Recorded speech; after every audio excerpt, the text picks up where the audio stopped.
as we start looking at how do we change the future of healthcare, we have to realize that things do need to change.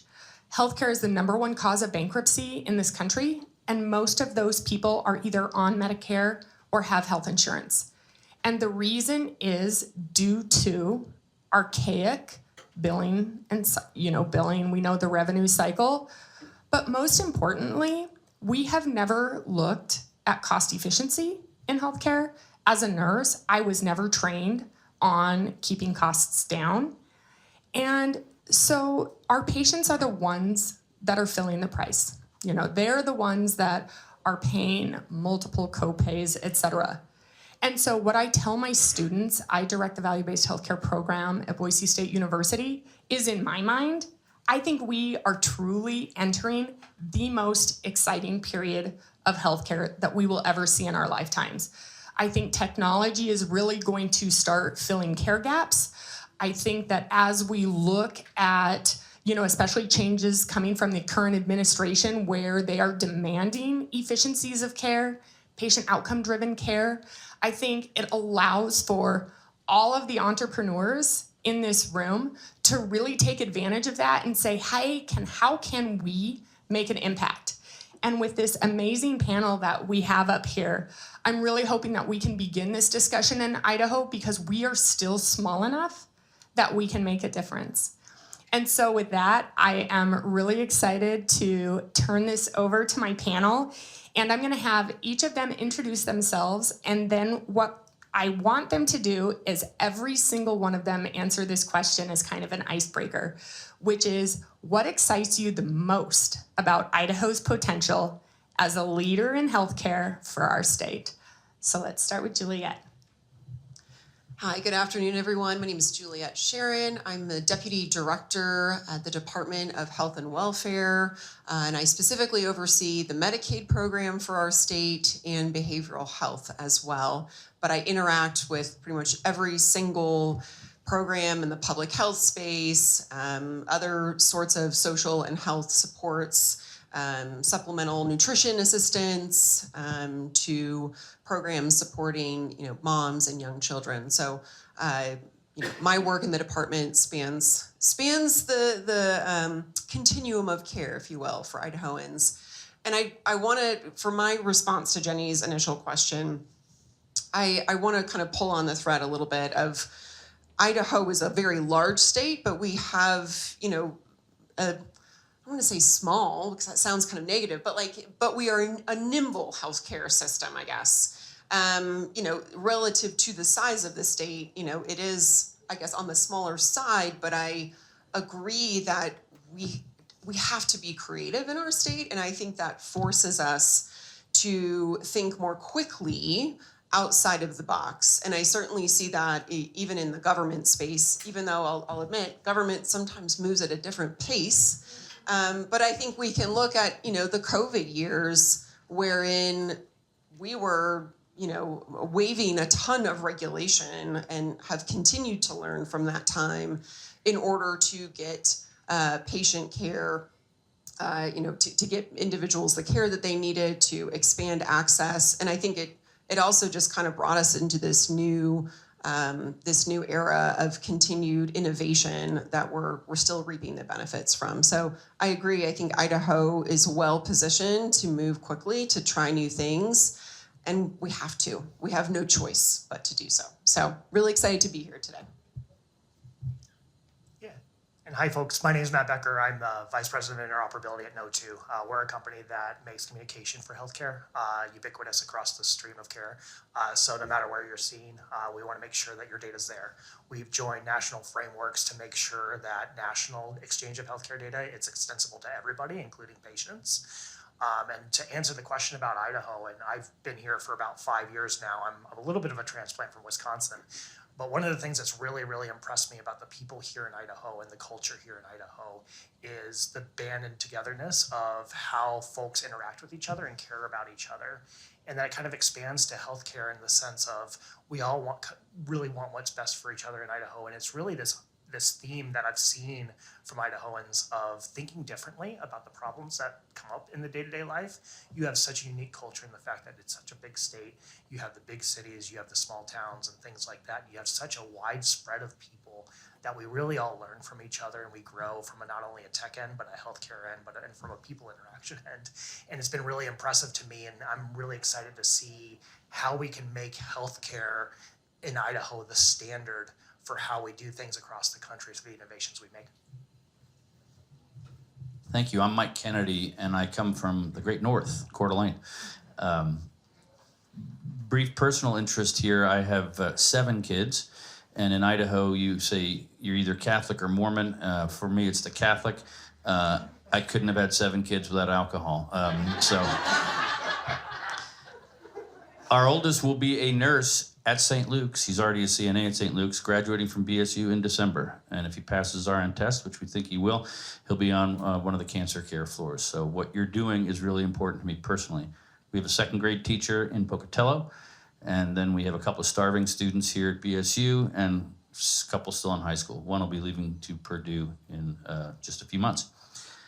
What we do at InterMax is not specific to healthcare. We are an infrastructure player. So the concept that you have a brilliant panel, you have 3 brilliant people, and I'll be listening to them most of the time.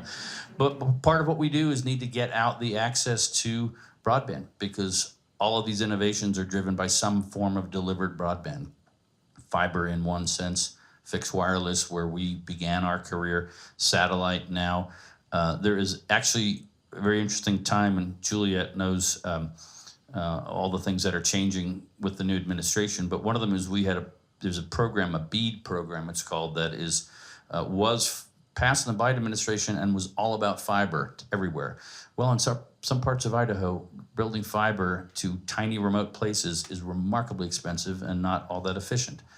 As of June 6th, the plan switched entirely to you get these subsidies and grants, which you need or otherwise they won't get built, by lowest cost provider, period. So it might go from a fiber program to a satellite program, and yet there's still a lot of challenges there. What we do in our company is build out to those areas in the 5 northern panhandle counties, a little bit in Washington state. We do voice over IP. I have a number of clients that are in the healthcare space. Benoit General Hospital, Boundary County Community Hospital, sort of rural areas that we do parts and pieces of access for them. To the question of what makes Idaho so interesting and exciting, it is very simple to me. I'm 33 years, I'm not a native, but as Governor Cecil Andrus once said, I wasn't born here, but I got here as fast as I could. 33 years in Idaho is the accessibility to people. You're sitting with the Deputy Director of the Department of Health and Welfare at a meeting in Meridian, Idaho. You can get to who you need to get to easily, quickly, and as long as you have something interesting to say, they're going to engage with you and get people together.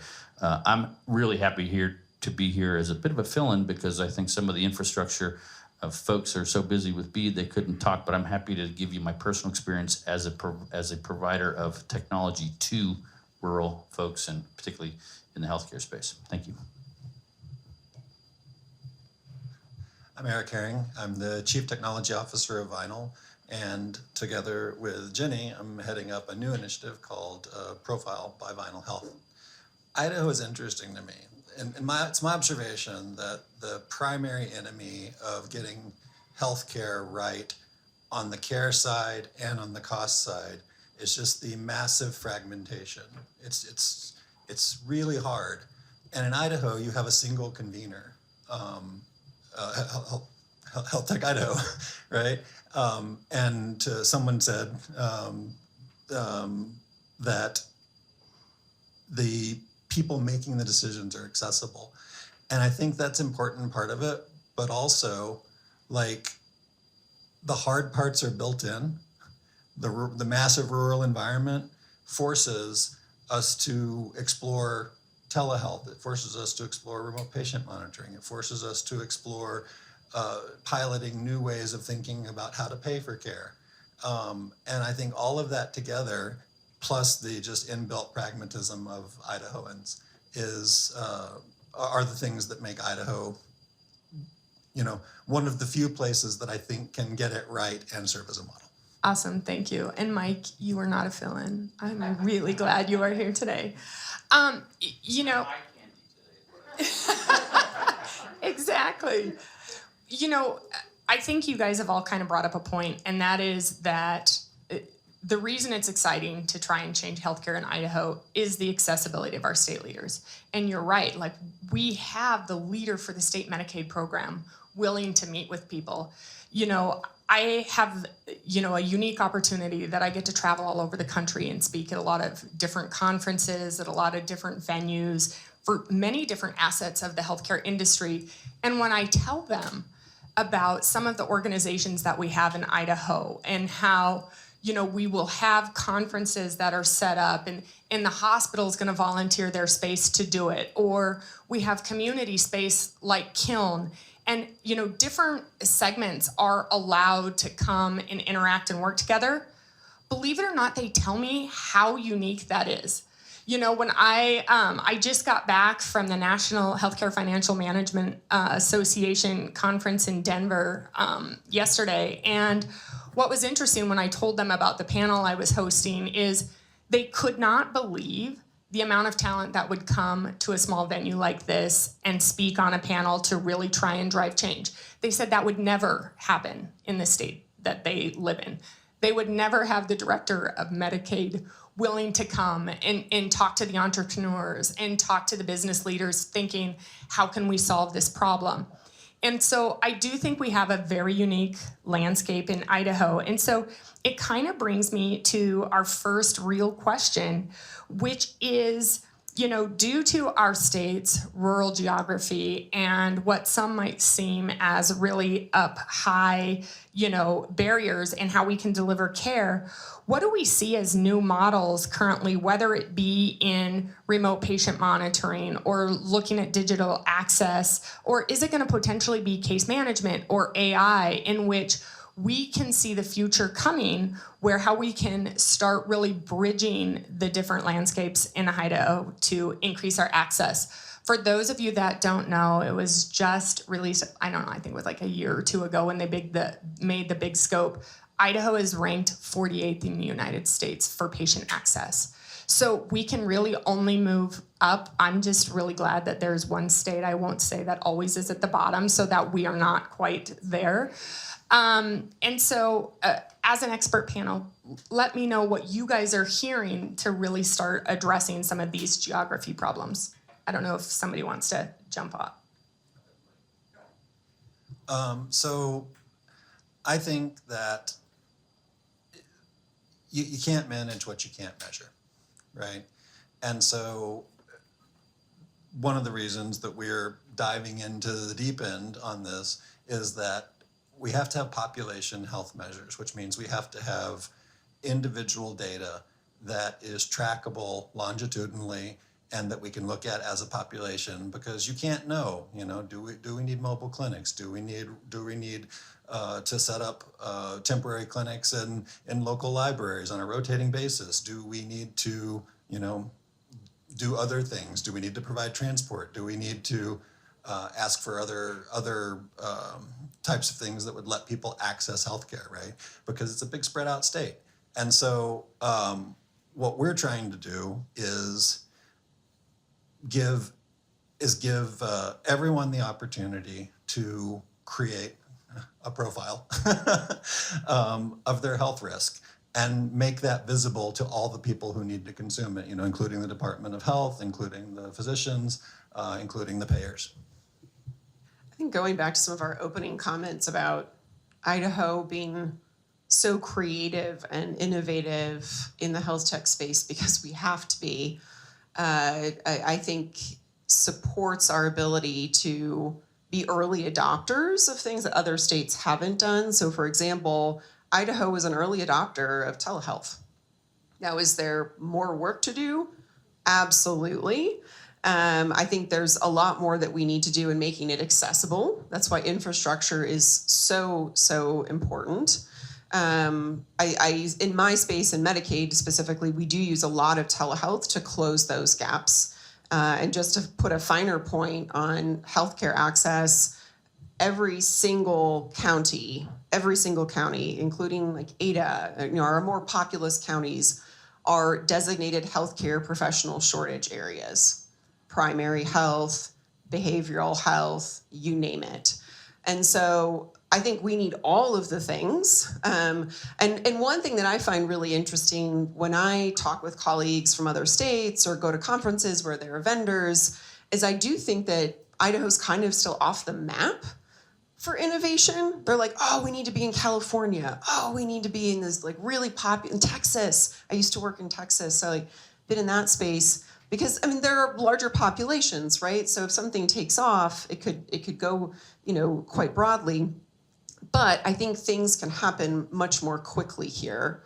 Again, because of the necessity, and we need to close those gaps. So when I meet those individuals, vendors in particular, or innovators, entrepreneurs, I say, get to Idaho.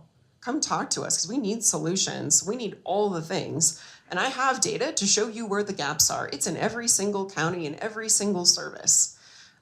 So I think, again, just really, while challenging, the rural aspect is challenging. Our lack of healthcare services is a challenge. It also creates a very rich environment for us to start creating some new solutions to close the gap. And I hope that we start to see the closures because we're doing things a bit differently and we're thinking about problems and solutions differently. And one thing I'll add on is just the individual access to patient care in Idaho is pretty strong. And I think one of the things that we need to talk about on top of that is what you're saying in terms of this proactive care and really making sure that people that in this culture of in Idaho of people really caring about each other and themselves and their own health really gets to them. And so how do we make sure from a macro level with the challenges we face in Idaho with telehealth and everything else, how do we get to those patients at the right place in the right time when they need that intervention versus them having to show up at a care center that may not have an extra bed for them, things like that. And I think that's one of the things that we're talking about today, but Idaho presents a really unique problem in that area, but we can have great solutions here that we can not only spread throughout Idaho and our citizens, but the rest of the United States as well, because of the kind of unique atmosphere we have here. If I may, we did not coordinate this actually, but from the 30,000 foot problem statement to the on the ground reality, I'll give you a quick example. Benewak County, St. Mary's, Idaho. Don't know if any of you've been there. Gorgeous.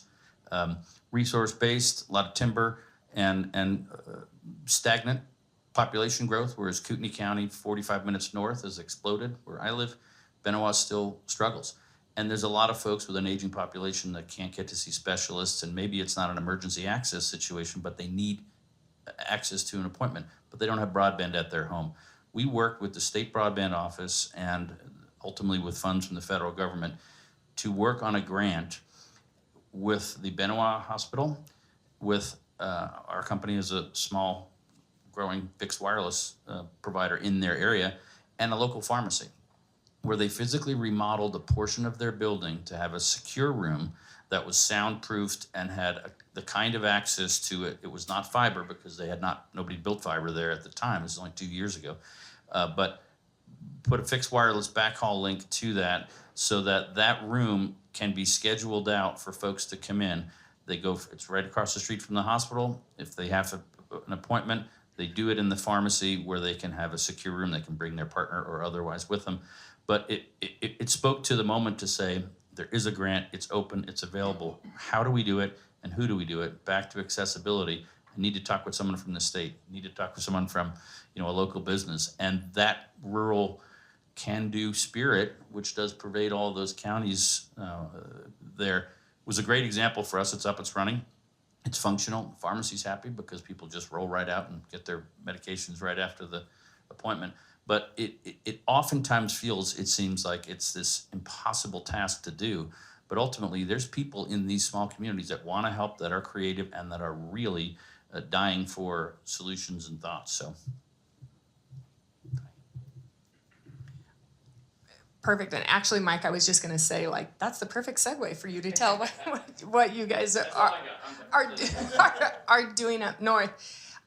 One of the things, too, that I don't think we talk enough about in Idaho is comparatively speaking, our regulations and regulatory bodies for the state, they are pretty supportive of innovation, new business startups, and then also to have such a supportive,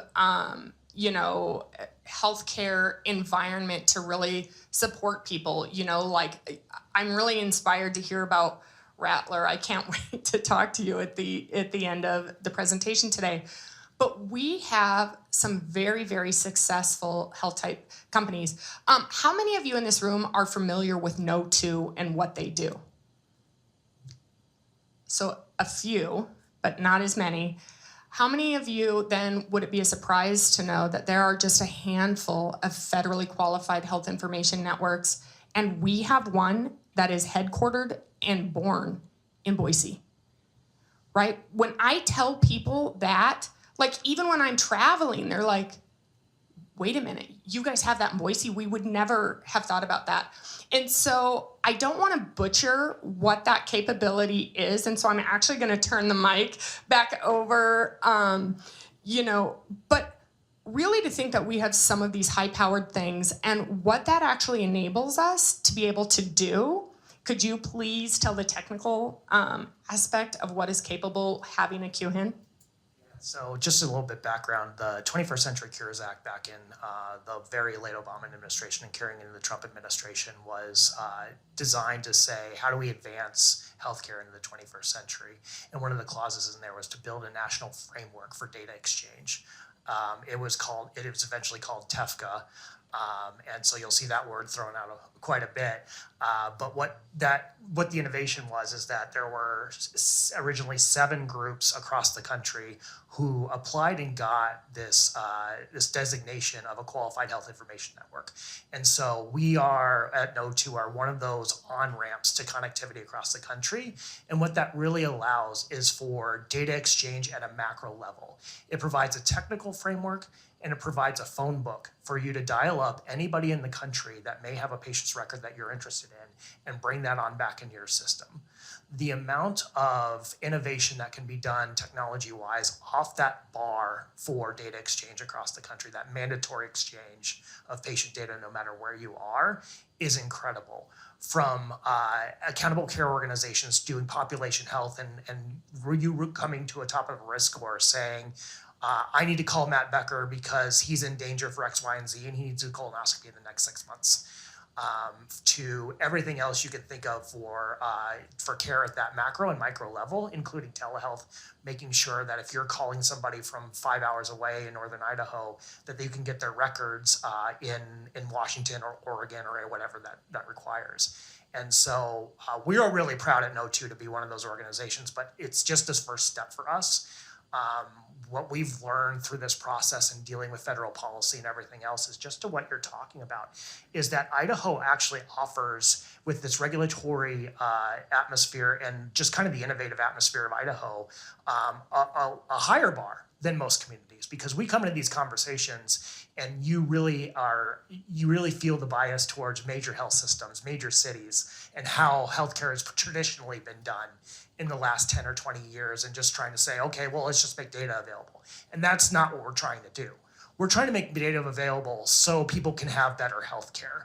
And what this atmosphere in Idaho allows us to do is to take that step, to think differently about the challenges of healthcare that we all face, and to kind of make that at a macro level across Idaho, across the country, and how we're going to solve that, versus doing what's been done before and failed for 10, 20, 30 years. And we're getting to the point now where that framework that I mentioned is live. There are more than 20,000 organizations across the country, including Idaho, exchanging data around that today. There are many more use cases coming within that. And so we're really excited for all the innovation that's going to come on top of that, and hopefully at the end of the day, really, really improve healthcare, not just for us, but for the entire country. Tell all your friends about No2.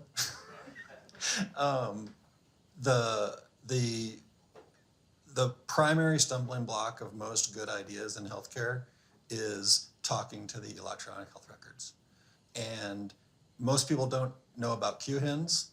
I mean, the vast majority of people, 99.9% of the people in the country, and a large percentage of people who need to know about them don't know about them, and they certainly don't know about No2. And they put all of this at the end of a simple API call. You don't have to spend the tens or hundreds of engineering years to do custom integrations with Epic or whatever your systems are, or God forbid, you're trying to deal with some kind of a long-term care facility that doesn't even have any EHR, and they need to get information from the hospital during a transfer, which I dealt with it at the Emory health system, and it's just a mess. They make this all easy because they can talk to the health record, they can send a fax, they can make a phone call, they can do it all. The first patient access to this national framework went live this week. And so patients are actually able to get their health records across the country and pull them into one place through an app of their choice, and be able to be the stewards of that data and actually push that to providers and things like that. So we're really excited about that innovation as well. I was just about to say, isn't that exciting? I mean, you know, there's so much innovation going on in Idaho, and we know that especially right now, as we're looking at moving into, you know, a much larger percentage of managed care, communication, efficiency, all of that becomes really important. And so, you know, Mike, you said, you know, it seems like I'm the odd man on this panel, but we are really entering a time in healthcare where, you know, we need different ideas. We need different industries at the table because we're becoming connected, right? Healthcare is no longer made up of nurses, doctors, and healthcare administrators, right? We need technology, we need communication, we need broadband. And again, that is one of the things that I think really sticks out in Idaho is having people from broadband that are willing to come and talk to a healthcare panel about what can we do to work together to increase access. So, you know, I'm going to turn it over first to Mike to start saying some more, a little bit about what you guys are doing. And then, Juliet, I'm going to put you on the spot because what I'd really like for you to do is start charging the people in this room with some of the barriers that you see where innovation could really play a role in helping that as we move forward. So first to Mike. Referencing the federally qualified designation, we have a federally qualified clinic in North Idaho called Heritage Health. Juliet, you may be familiar with them. And they started out 25 years ago as the Durney Clinic, D-I-R-N-E, named after Lidwin Durney, who decided, I just need to figure out a way that I could find some doctors to donate some time to give to people. 25 years later, they are a staff of 400, and they provide a crucial component to our Kootenai Health, our publicly nonprofit hospital, and Northwest Specialty Hospital, a privately owned surgical center that is now doing a lot of things. In all those cases, the biggest question continues to be, I have folks out in the Tules, I have folks out in the rural areas, what can we do with them? And we need to look at it from a sort of a unique perspective. Heritage Health, another client of ours, has offices throughout the Panhandle where they can be serving folks, and each of them have different needs. And so I'm pulling in competitors, Ziply Fiber up there, and others who might be able to provide some level of service and communication so that we can get to the ultimate resolution, which is they may not need something fabulously brilliant and $20 million build there. They may need a combination of solutions that can get to what the current problem is while we continue a build out to rural areas. I do want to there's an interesting component to this, that 100 years ago, our federal government decided that we were going to create rural electric co-ops to build out to farms throughout the country to refrigerate their milk. So the blood component really plays in here, that temperature matters in rural parts of the state. And then not long after that, the phone companies were given monopolies. And so we had these two things that help make rural America stable and not force everybody into the cities. But broadband, they haven't done that. They have a different approach that is subsidy driven. It's not good, it's not bad, it's just different. But it does mean that you are really often cobbling together solutions because there is no one required government enforced or regulated entity. So we have to be creative about how we deal with that. And it's all about partnerships in these rural areas because no one entity can do it alone. Challenges. There are many. I think I spoke a bit to access, so I won't belabor that point. But again, just Idaho has a dearth of services, especially particularly specialty related services. So I think any innovation in the tech space that can help move the needle on access to services is something that in my seat I want to see more of. In Medicaid, I guess I'll speak to Medicaid for a moment. We serve vulnerable populations that other healthcare payers do not serve. We serve many elderly, so I do want to point that out, which are in our state, we have a lot of elderly in our rural communities. So you have kind of multiple challenges delivering care, but we also are the primary payer of disability-related services. And so I want to charge you all to think about solutions that improve access to care for our very vulnerable populations, in the elderly, the physically disabled, and the intellectually and developmentally disabled populations. Providing care to those groups in our state is particularly difficult. And I really have not seen, I'll say in particular in the disability space, I have not seen very much innovation. Occasionally I hear of cool things come out, but they don't seem very directed at doing care in a place like Idaho. I would also charge you to have the end user in mind.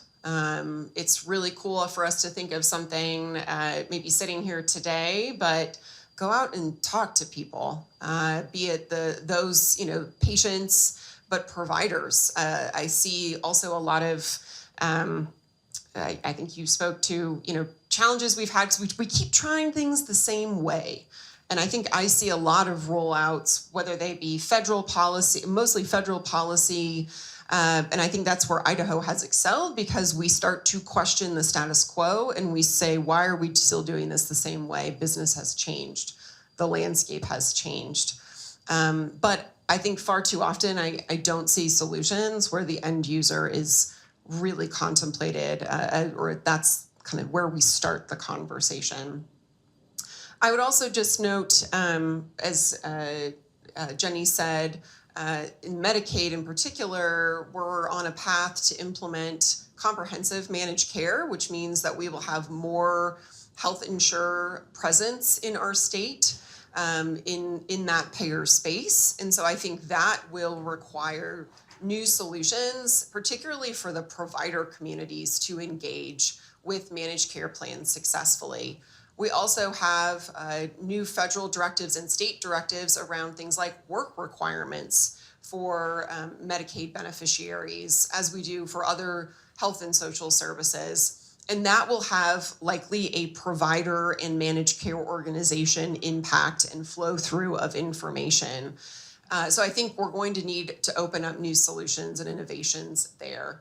Behavioral health, I think there's been a lot done in the behavioral health space with telehealth, but we've got to do more.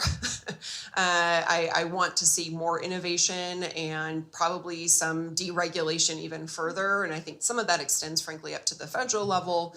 Idaho's done a fantastic job, but we need the feds to get on board with us.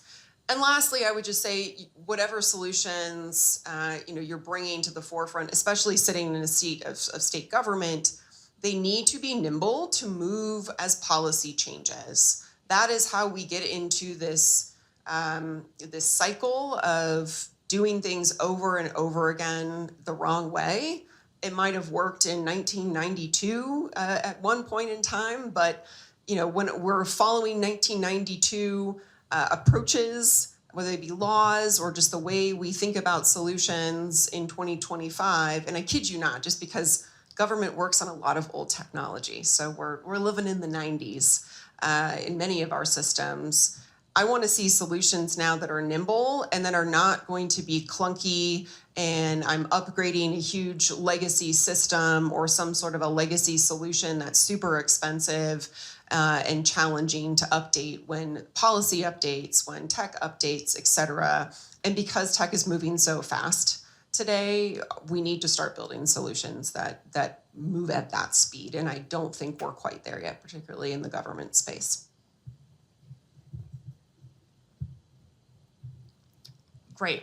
One of, so this is actually a surprise question I did not send to my panel before because it'll make things a little bit more exciting. But those of you that know me know that this is probably the biggest platform that I stand on other than annual wellness visits. And that is, we have entered a time in healthcare where patient trust is the lowest it has ever been historically.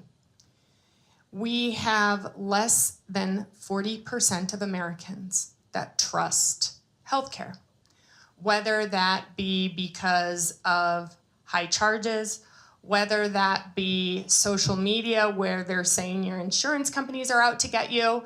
I tell everyone I am an equal opportunity hater, right? Every single person in the healthcare space can do better.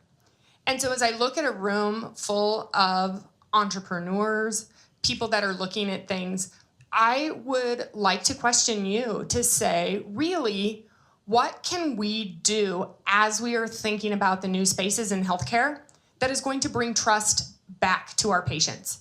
I can tell you, I teach the lecture on patient trust and I speak on it quite a lot.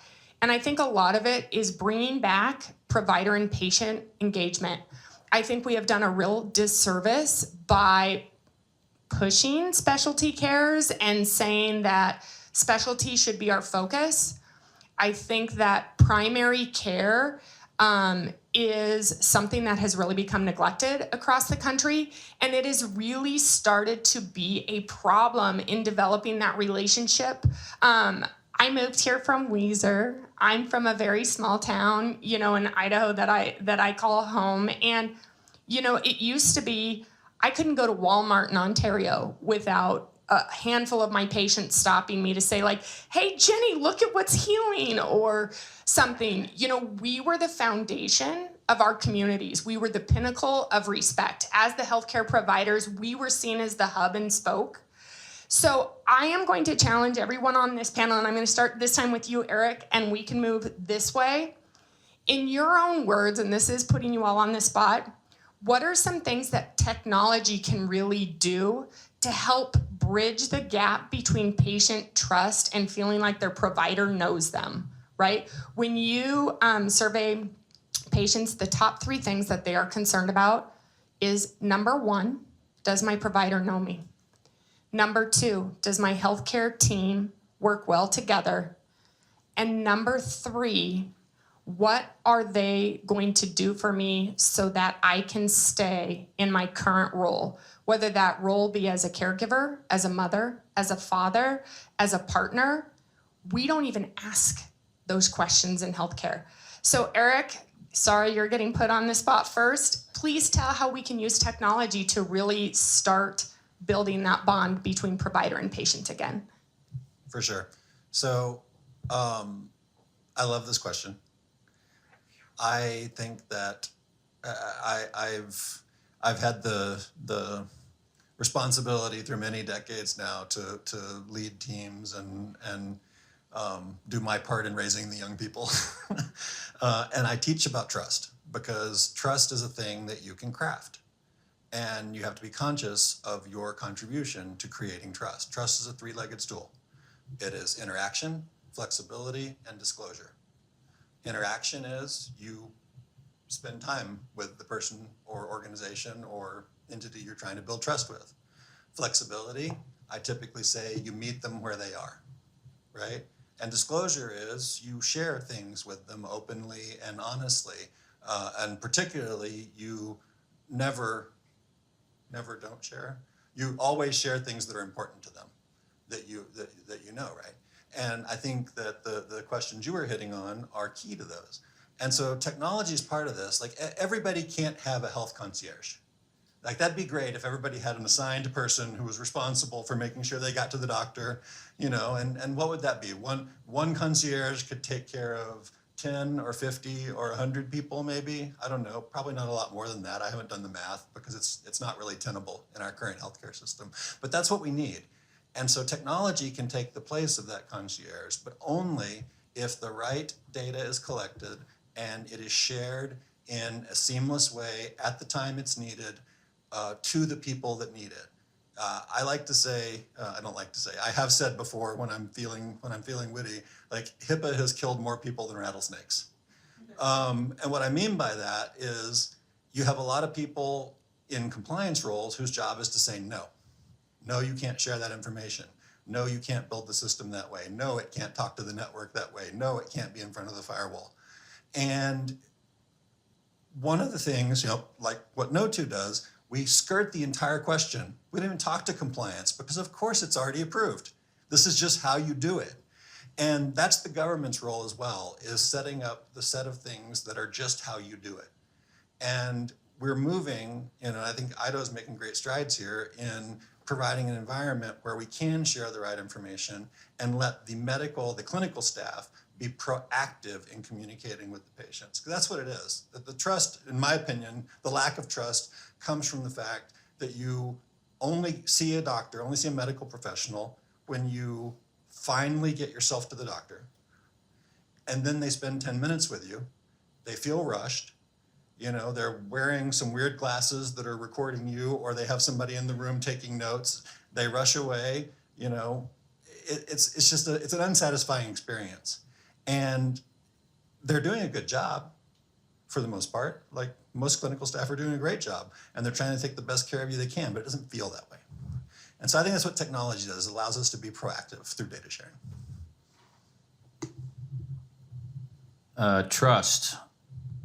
Dr. Rourke, other medical providers, be honest with me. When you tell me that as a 55-year-old man, preparing for that colonoscopy will be no big deal, you lied to me. I'd rather know exactly what I'm in for. And that's a true but an unpleasant story.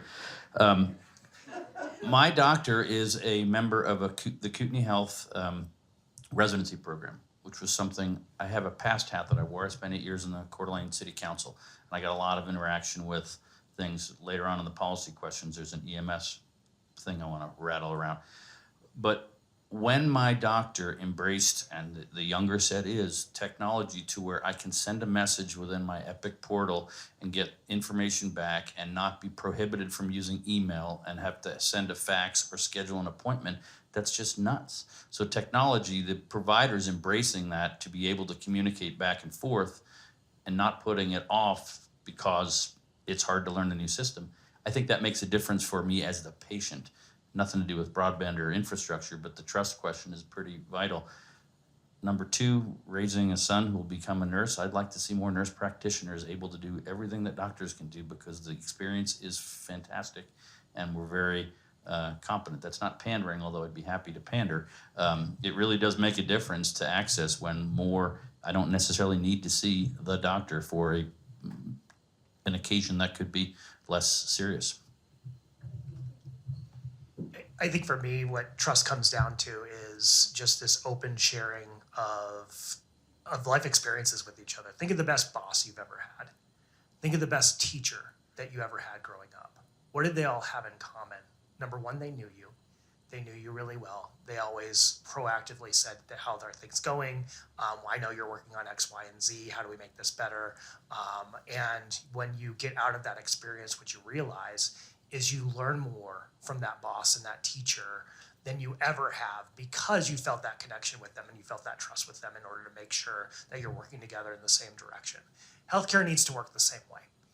And so when we talk about technology in healthcare, what our job is to do is to make the information available and all of the right things happen for the provider so that they don't have to spend the time doing that in advance, so that they can really have that conversation with the patient, get to know the patient in advance, know where they've been seen, know their comorbidities, know their challenges for social determinants of health, things like that, and then put together a care plan together that really works for them and is not something off of a checklist. And I think when we have these 10 minutes appointments, what it really is those appointments are scheduled for 30-minute blocks, right? It's the documentation, it's the rooming, it's everything else that happens on top of that becomes that. And so the challenge I would say to this group is, number one, let's innovate to make sure that that 10 minutes turns into 20, turns into 30, that it's fully informed from the beginning. And a challenge to you operations folks, when you see that happening, don't just schedule more appointments. Make sure that those patients are getting the time they need with the providers, because they're not going to come back if they get that 30 minutes of real healthcare versus the 10 minutes of, I'm going to treat your symptoms and then you're out the door. They're going to be back in 2 weeks. And so taking the time, using the technology in the right way to tee up the right things to happen between the provider and the patient is just going to save us all in the long run. I say to my team a lot, because Medicaid reimbursement is typically lower than commercial and Medicare. I say, how do we make it as easy as possible to be a Medicaid provider in Idaho? Because we need to allow our providers to be able to focus on patient care. So I think building on what others on the panel have said today, I think technology can be a great support to reduce administrative burden.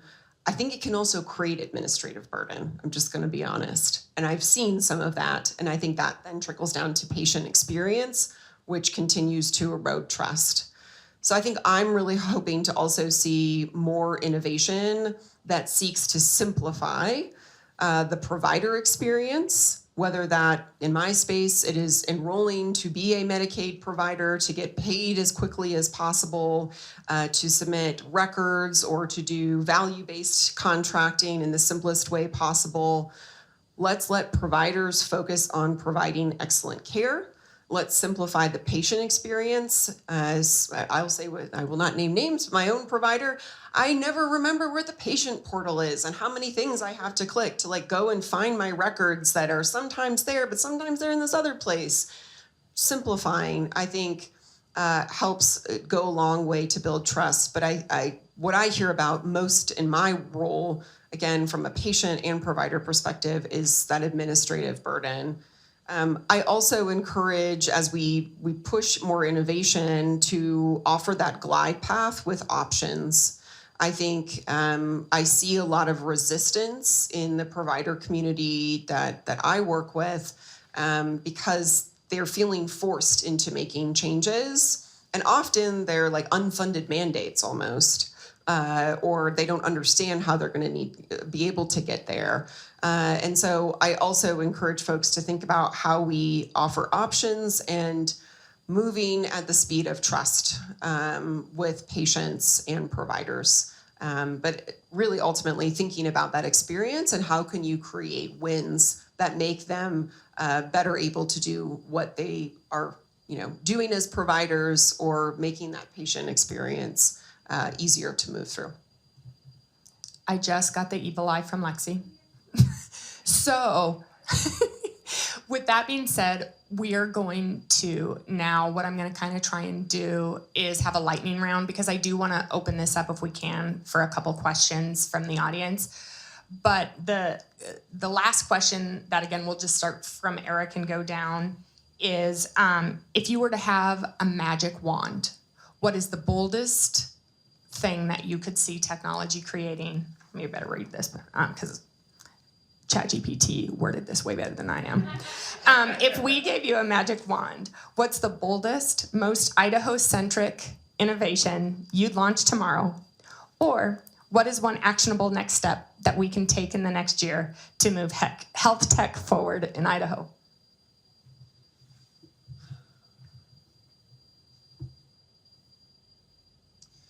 So I've talked a lot about data today. I think it's all about the data. And I think if I did have that magic wand,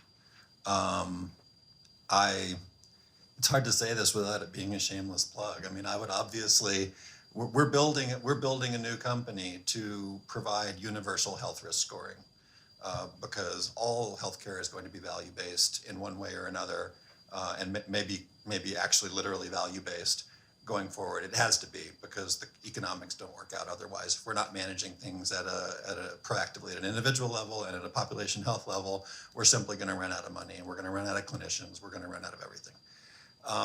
And so And so I would just have that be something that everyone just had. Everyone just had a health risk score that was updated annually, and any provider that saw you could just quickly scan it, understand what your current situation is, how you've been diagnosed over the past year, what your social determinants of health, tell that provider about how they need to treat you, and it would just all be right there on one pane of glass in an easy to consume form, so that everybody could get the care they need. I'm over my skis, so I'm gonna stay over them. You asked for a magic wand if I had one and something bold, Idaho-centric. Governor Little's first term was about getting rid of regulations and bureaucracy that impeded normal flow and innovation and things. He did a very good job about that. Everyone in this administration gets credit. If I had a magic wand, I'd ask the legislature to stop putting some of those things back for ideological reasons and allow doctors and patients to speak and deal with one another without having to have a Senate committee telling them what you can and cannot say. Juliet, you don't need to respond to that, nor will you, but I would just argue as a citizen, I don't want my daughters fearing moving or needing to move to another state because they can't get the information they need from their medical providers. If I had a magic wand, that's where I'd put it.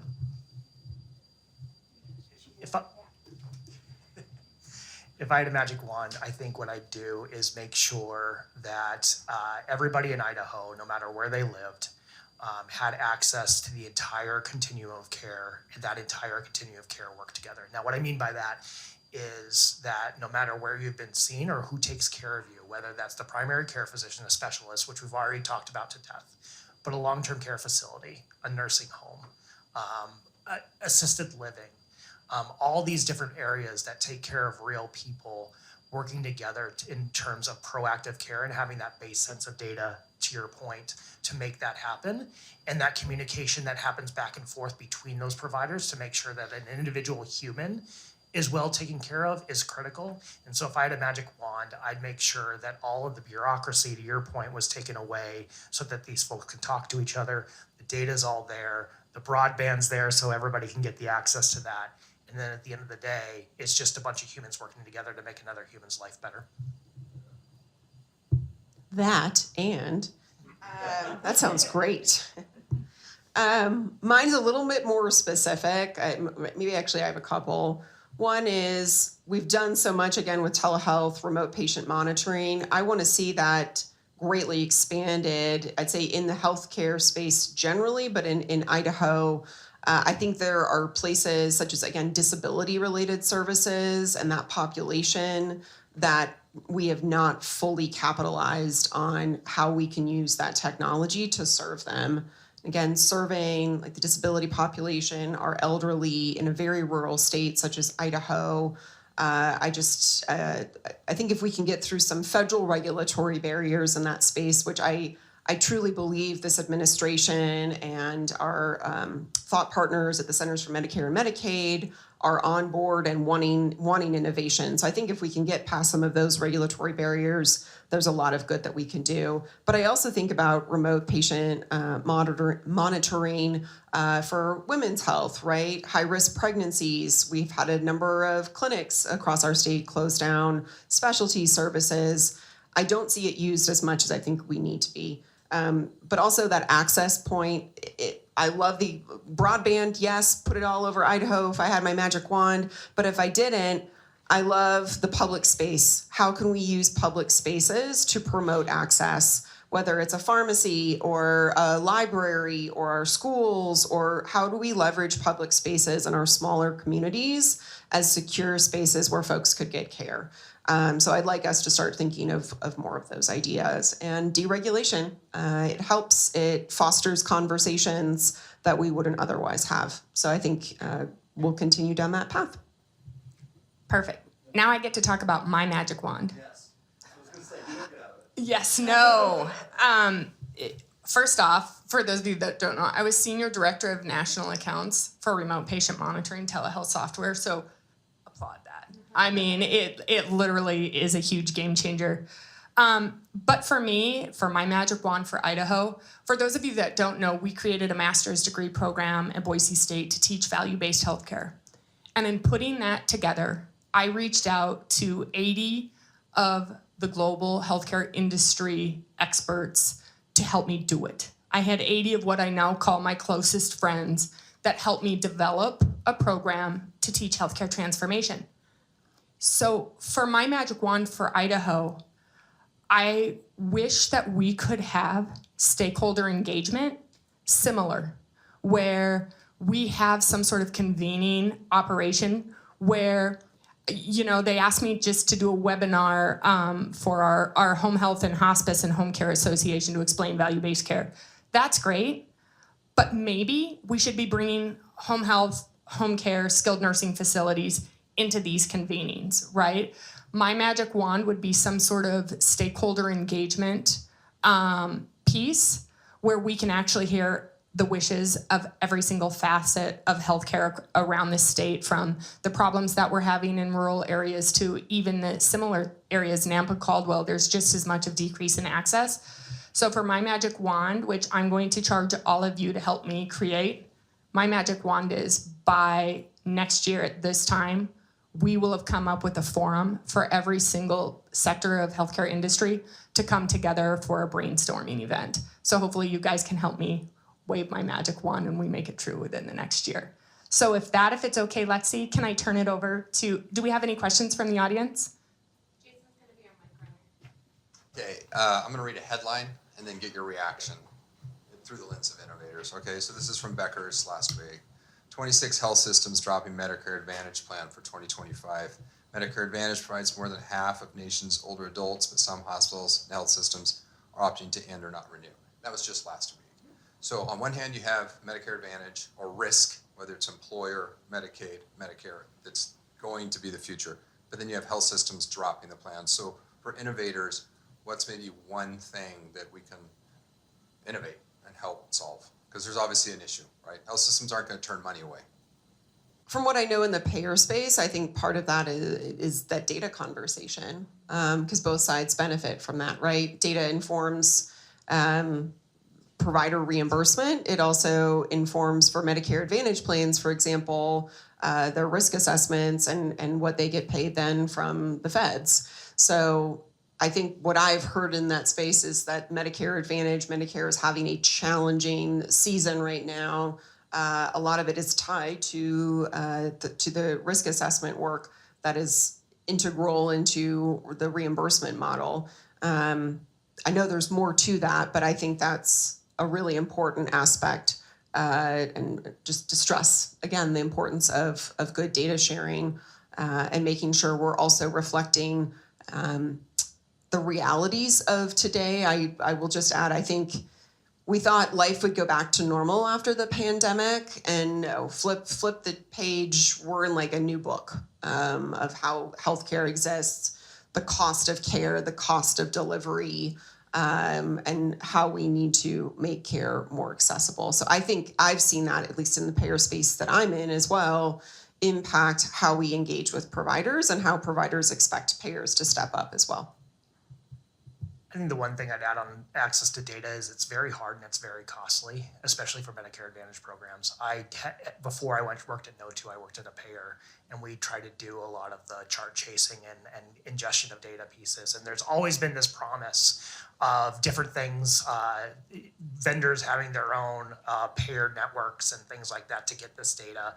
But the reality is a chart chase for one human being costs about $100 each time.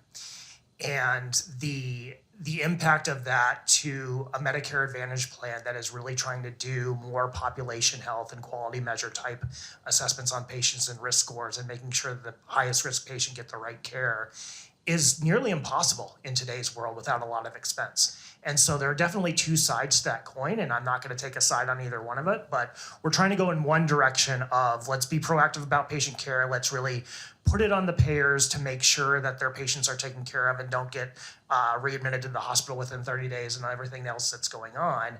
But then at the same time, you have the rest of the world saying, well, compliance says I can't share this data with payers ubiquitously. I can't share it on a national framework. And so you literally have people calling HIM departments, constantly faxing them. But this 1920s workflow of getting patient data in 2025, and it's just not sustainable. Do you guys care if I stand up for this question? I got a pace. So I think I was grilled this exact same question the last 3 days, probably 50 times when I was in Denver. Yes, the problem that we're seeing right now with our Medicare Advantage programs is the burden that it is placing on providers to be successful is overwhelming, right? In order to be successful in these programs, they have to fully understand their patients. And so, and then they're getting denials left and right. So part of the problem with this, and again, equal opportunity hater, we don't work as a team between payers and providers in healthcare. And I think as we start looking at increased managed programs, that has to be the number one thing, is where payers and providers start aligning their goals, which is really patient-centered care, patient healthcare delivery, and really pushing patient outcomes and cost containment at the focus of what we're doing, right? It's building that trust again with our patients so that they're gonna listen to what we do.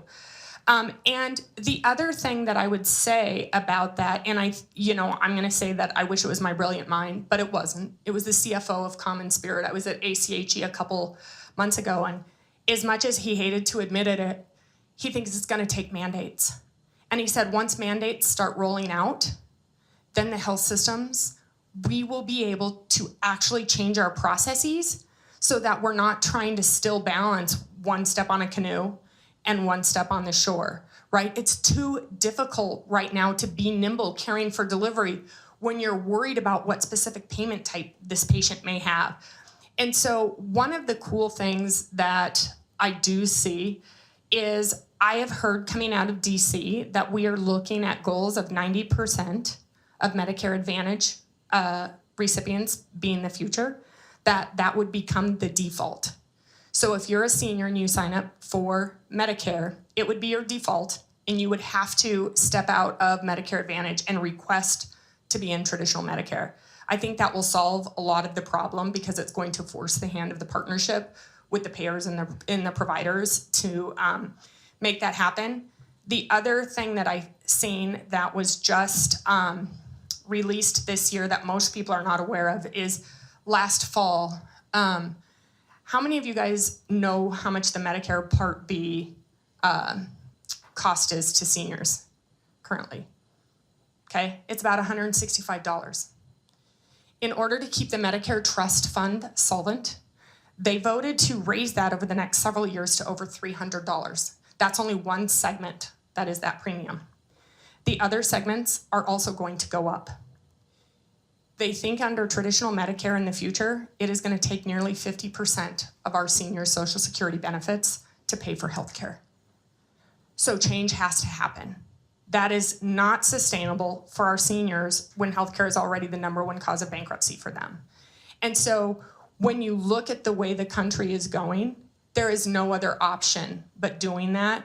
And in my own belief system, and then especially that I know Kimberly Brandt, who was appointed to Chief of Staff for CMS, she is my guest lecturer twice.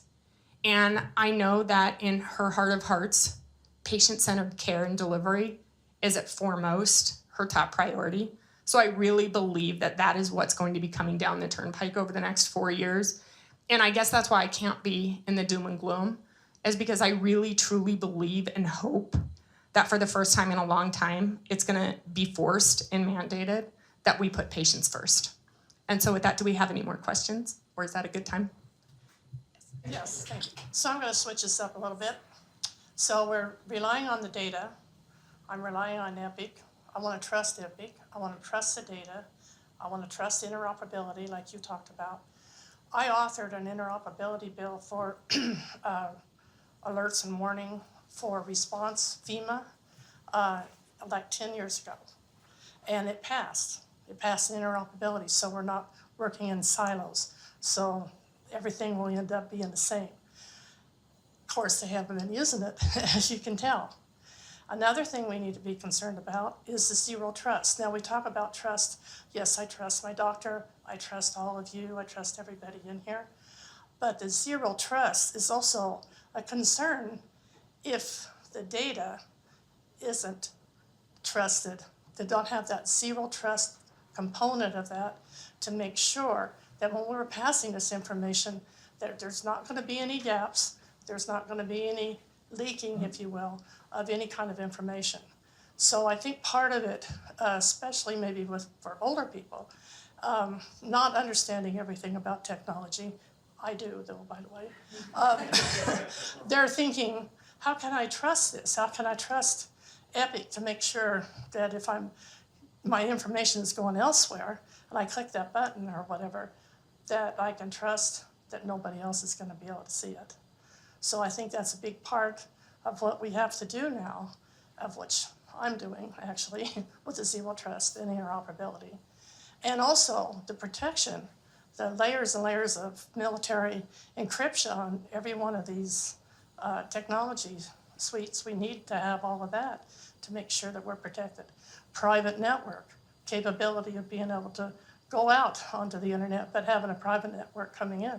So there's a lot that we need to think about on that zero trust side. Hey, thank you guys. It's wonderful to have wonderful panelists. So thank you guys for being here. The next 20 minutes are for you guys. So with every Health Tech event, Health Tech Idaho event, we make sure to add time for those intentional collisions, the networking, because like I mentioned, we have innovators here. We have people willing to partner. We have thought leaders, leaders in government. We have people from health systems here. So at this time, the time is now yours to mingle. I want you all to talk to at least 3 people you don't know. And that's my challenge for you guys. And then also my other challenge is to grab more pizza and drinks. So please eat, and the time is yours. Thank you guys for coming.